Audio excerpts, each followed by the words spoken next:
When I was a kid, I was allowed to stay up late and watch creature features with my dad. And we watched a movie called The Wolfman with Lon Chaney Jr. And it was haunting and stayed with me for, well, my whole life really. Something about the black and white, something about the panic in Lon Chaney's eyes, knowing that he's about to turn into a wolfman, a werewolf. It haunted me. And it's interesting that Lon Chaney Jr., the actor, was himself very troubled by addiction. So the idea of becoming a werewolf as a kind of metaphor for addiction, where you know it's coming on, you feel it coming, you resist it, but eventually it overtakes you. Then in a state of intoxication, you do things you would not ordinarily do, sort of like a barbarous version of yourself, and then the regret. So the whole story of the werewolf is sort of an interesting metaphor for this kind of experience.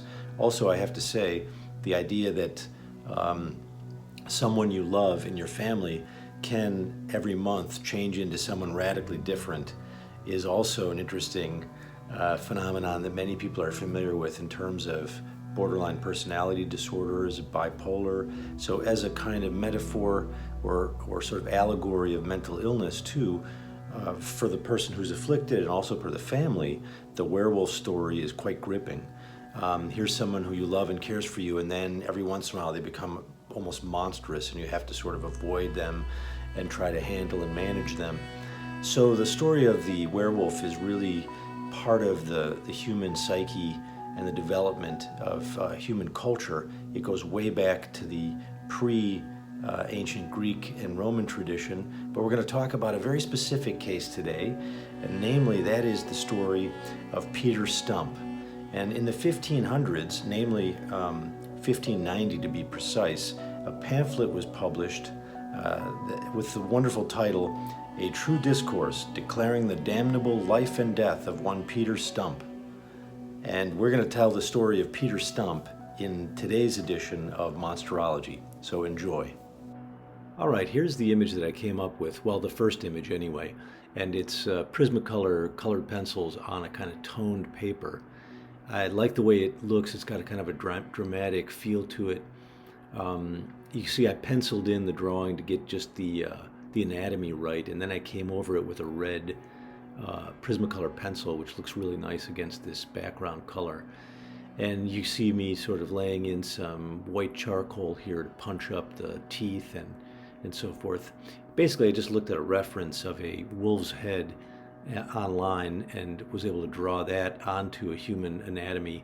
And I think the result is sort of the classic werewolf, at least in my imagination.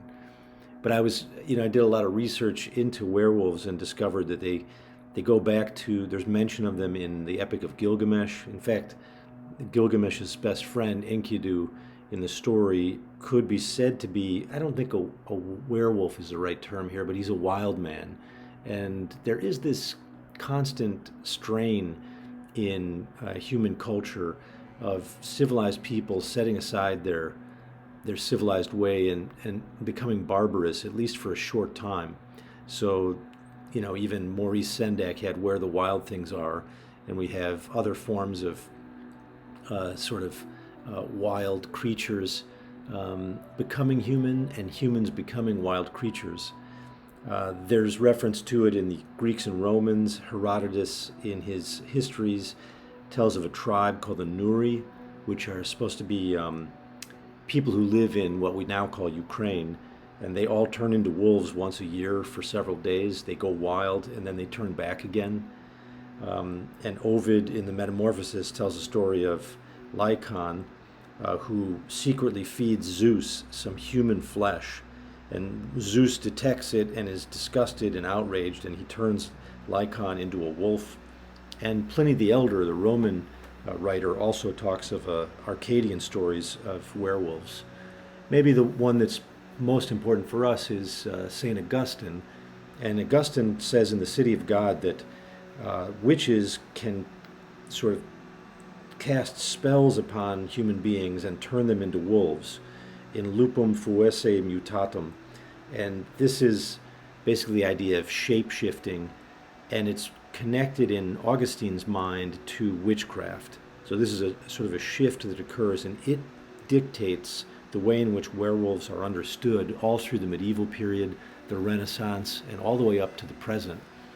What I'm doing here is drawing a version of our character, Peter Stumpp, the Werewolf of Bedburg. And I looked at a bunch of Renaissance artwork, like block printing and engravings and so forth. And I'm basically doing it in the style of the Renaissance.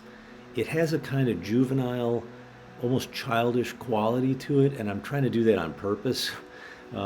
This is not going to be scary in the modern sense, but I love these are sort of charming representations. And what's funny about this image that I'm now sort of drawing with pen and ink is that the characters all sort of look like they're happy. I don't know why this is exactly.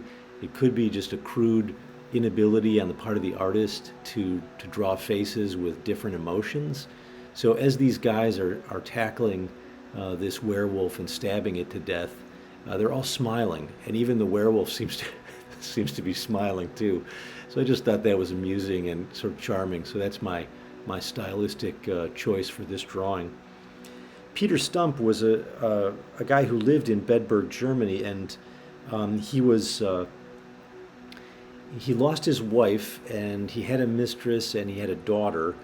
Seemed to have been a respected member of the community until he may have been the target of some kind of gossip campaign.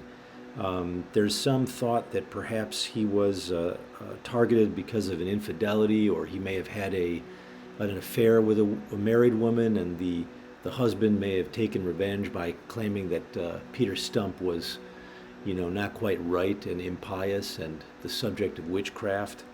They were finding mutilated animals around in the village, and then eventually, apparently, mutilated human beings.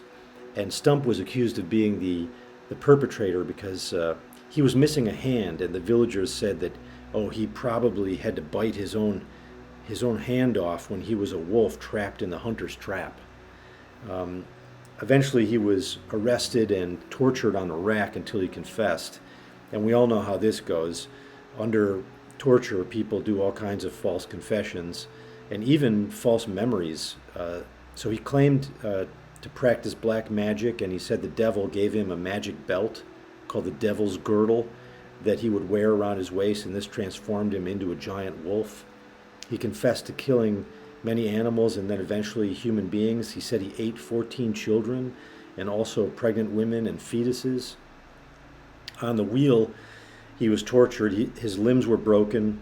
They used pincers to pull off his skin, and he was then eventually decapitated.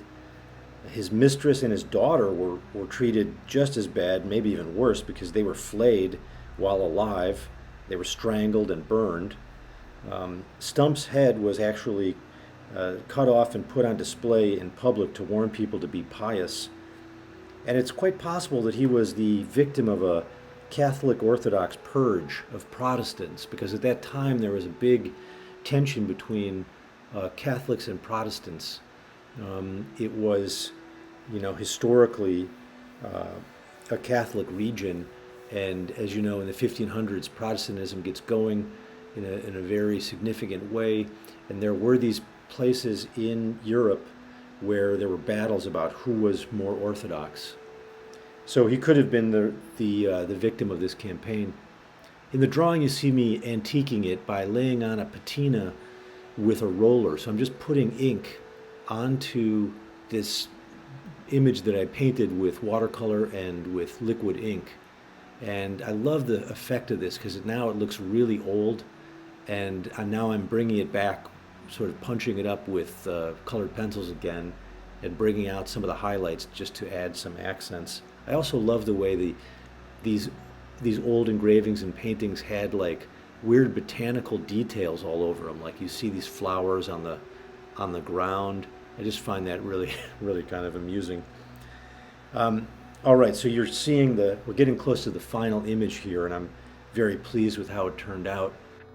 The process that you've just watched is a sketch with pencil, then a kind of pen and ink drawing with the kind of stylistic detail that you might find in an engraving, and then over it with watercolors, liquid ink, then rolling over that with watered down acrylic to give the patina, then pulling out the details again with colored pencil, and eventually you end up with this image here.